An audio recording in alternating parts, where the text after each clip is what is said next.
Les jours du Seigneur étaient particulièrement consacrés à la prière pour la paix en RDC, à la basilique Saint-Pierre. Comme au palais du peuple, la messe était dite en rite zaïrois. Pour la RDC, les fidèles catholiques et leurs amis ont confié à Dieu leur intention des prières pour les pays longtemps blessés et exploités sous fond des rites zaïrois qui a retenti dimanche de la mission où les Saint-Pères a rappelé les 3 missions du missionnaire et au palais du peuple son envoyé a convié les Congolais à l'espoir et à la confiance en Dieu. La communauté a dit ses intentions des prières à Dieu, lui implorant la restauration de la paix en RDC lors de la messe présidée par l'envoyé du pape, le cardinal Pietro Parolin.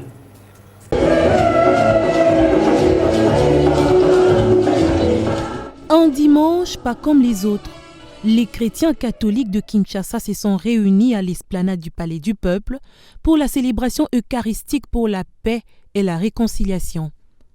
La mobilisation est perceptible sur les lieux. Le peuple des dieux réuni autour d'une seule cause, le retour de la paix sur toute l'étendue du territoire national. Au nombre des personnalités venues prendre part à cette messe, dite par l'envoyé spécial du Saint-Père, Marie-Olive Lembe Kabila, catholique et partisane de la paix.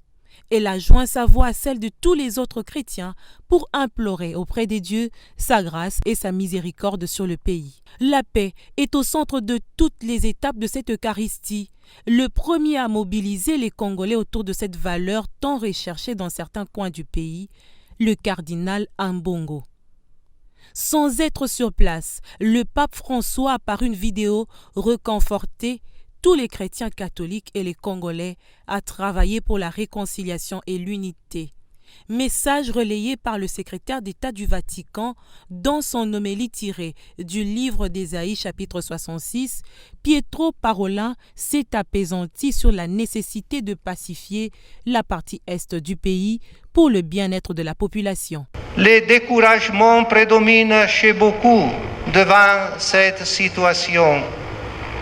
La tentation encore aujourd'hui, même pour nous frères et sœurs, même ici, est celle de baisser les bras devant la réalité, de se renfermer dans une résignation fataliste et peut-être sans s'en rendre compte, de fuir ses responsabilités en tombant dans une sorte de victimisation, laissant à d'autres la charge de retrousser les manches et l'effort de reconstruire.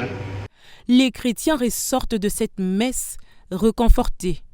Ensuite viendra ce moment de tête-à-tête entre l'épouse de Joseph Kabila et leurs éminences.